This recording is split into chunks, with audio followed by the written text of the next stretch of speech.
Hello, folks. We're going to talk a little bit today about research and how you need to look a little deeper sometimes in order to find the truth. And you have to decide for yourself what the truth actually is. You're going to have a lot of options out there. The most important thing I'd like to tell you today is don't stop with your first Google search. Google is managing the search engine and providing only the information they want you to see. This has been documented by leaks from people within, the Google environment. And they've even recognized it to some extent, only belatedly because they had to when the facts came out. Of course, they spin it in their own way. They call it getting rid of fake news. But what's fake news? And who decides? Well, Google decides. And how do they decide? Well, anything that doesn't agree with them is fake news. And so that's what you're going to get. You put 27 liberals on a panel and say the majority will tell us whether it's fake news or not. What do you think you're going to get? And as simple as that. And understandable as well. Whereas you go to some conservative leaning site that may even be what you might consider radical conservative, and if you had 15 of them deciding what was fake news or not, you're going to get a lot of CNN on there. Does that mean that everything CNN puts out is fake? No. But a lot of it is, or at least bent in that way. So it happens on both sides. That's when it's up to you to dig deeper, find more information, and don't base your assumptions and your conclusions on what other people tell you to think. Base it only on your own research and your instinct and what you think and believe. A good example is anthropogenic global warming. There's thousands of peer-reviewed articles out there that dispute the conclusions that other scientists come to on global warming. It's interesting to note both these people, these groups of people are using mostly the same information. And that information, in fact, is in question. Some of it from NOAA, National Oceanic and Atmospheric Agency, and some of it comes from NASA. We have satellite data that comes from NASA and a lot of other places. But the biggest thing about global warming is that it's such a huge venture to try to monitor the Earth's global climate. The Earth is just vast, and the amount of people that it would take to do that as one entity is just too large. And so what you get is a large number of different organizations that are supplying information. All of that information is collated, and people take it and they get what they want out of it. And so you have to decide for yourself. In my own experience, I ended up early on realizing that how difficult it was, and that you're probably not going to find out exactly if there is or if there isn't. So I started looking a little deeper and looked at who is pushing the narrative. Who says that there really is global warming, and what do they want to do about it? And when you do that, you find a whole new can of worms opens up about a bunch of globalist corporations who are going to make millions and billions of dollars off of it if we decide to bend over and take it, so to speak. That we're the ones causing all the world's global warming, and we got to pay for it. And I don't want to pay for it. I don't believe it. I'm not going to pay for it. If you want to, go ahead. Do your research, and if you decide that you want to pay for global warming, you go right ahead. Another issue is McCarthyism.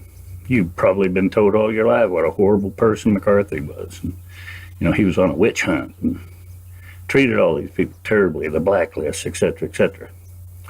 Well, to some extent that may be true, especially in the congressional hearings, but overall what McCarthy was saying is that the communists were infiltrating America and that we had better pay attention to it and try to do something about it. Well, he was right. There was a Communist Party of the United States, there still is.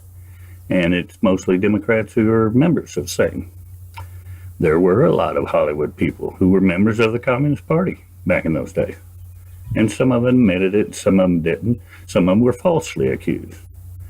But the bottom line is that after the Russia failed and the KGB files came out, we found out that there was much more infiltration of communists into our country than we ever believed. So this man was a canary in the coal mine. He was telling us there was a problem going on and we weren't listening.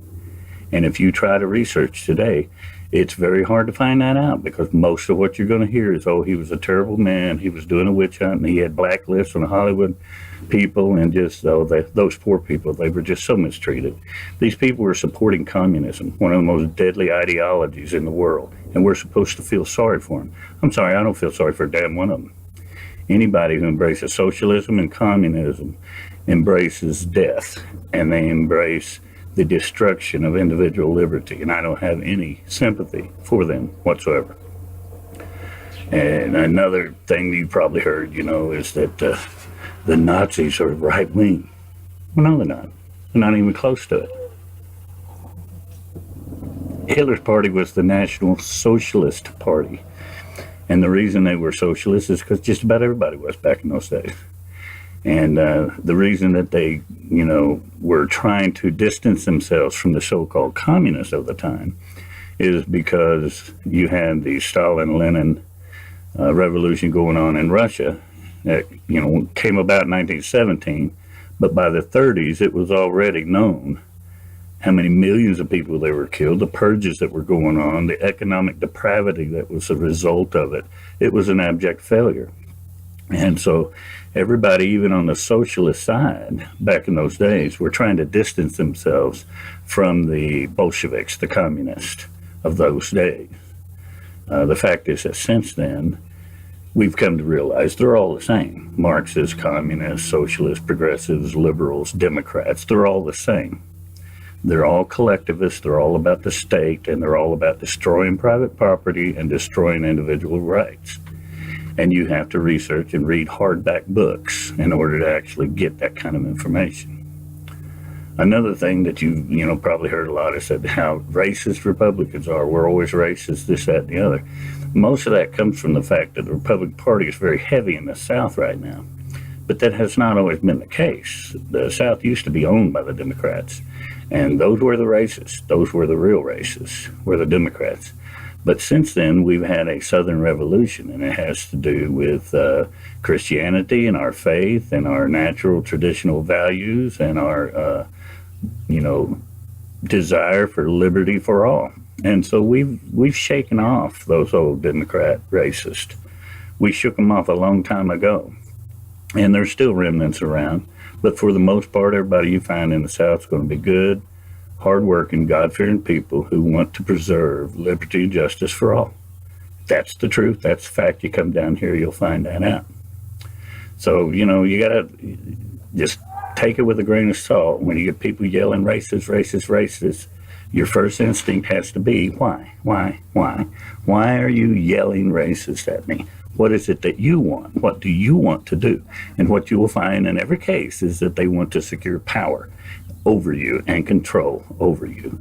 And so I don't care who they call a racist. You're not getting control over me or anybody else on my watch. Not if I can help it. So those are leftists. Those are the fascist left that want to do that. And they're the ones screaming racist all the time. So, grain of salt, folks.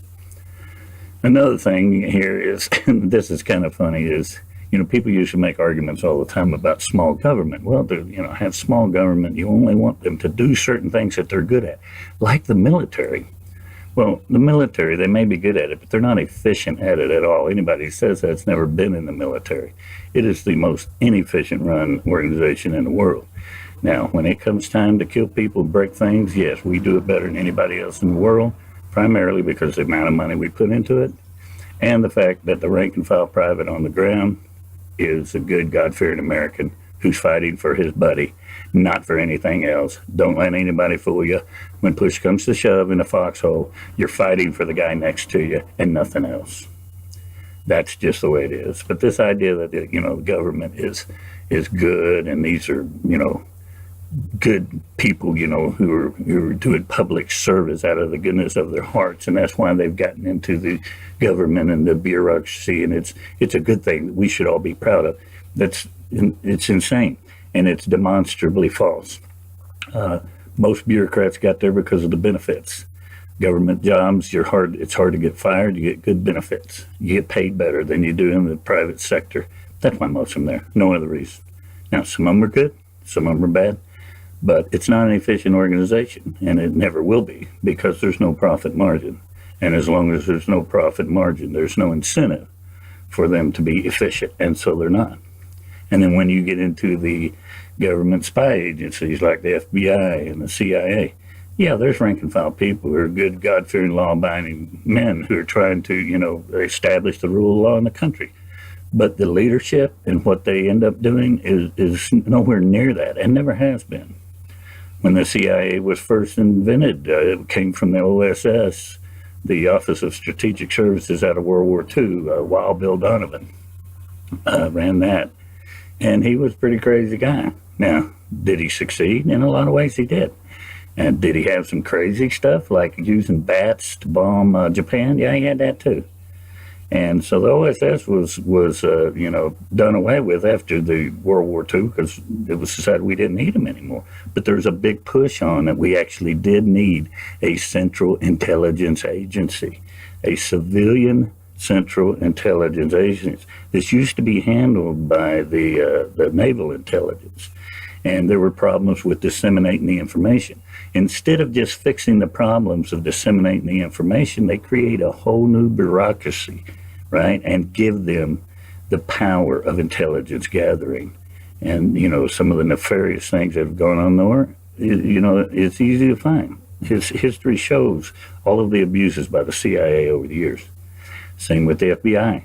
If we just look at recent times, you got Ruby Ridge, you got Waco, you got the Finnecane murder, you get what they're doing right now to our president. There are numerous instances of the FBI being caught, Bundy Ranch is enough, being caught dead to rights, lying, making up evidence, and covering up evidence in a criminal investigation. So these people are not the greatest salt of the earth in all cases. Some are. Again, I am not trying to throw a blanket over the entire FBI. I love law enforcement. I love the people who go into it, and I respect them for it. But the management of it and individual members here and there sometimes do very terrible things. And the problem is they're very seldom held accountable for it. They're just allowed to slip by because the agencies themselves, any bureaucracy does not want a black eye. And so things are swept under the rug, and you're not able to find out the real truth until many years later when it comes out. So that's all I'm saying, folks, is be sure don't worry about your first Google search. They're lying to you right off the bat. Read more hardback books. Read blogs. Do not believe everything that the blog says, but many blogs also give you references to where they're getting their information or telling you how to go find it. And you can go to those and find some very hard information sometimes that's out there. But Google's not going to tell you, and Facebook's going to cover it up.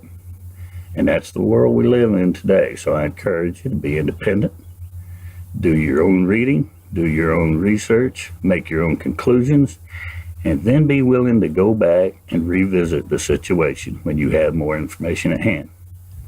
Have a good one.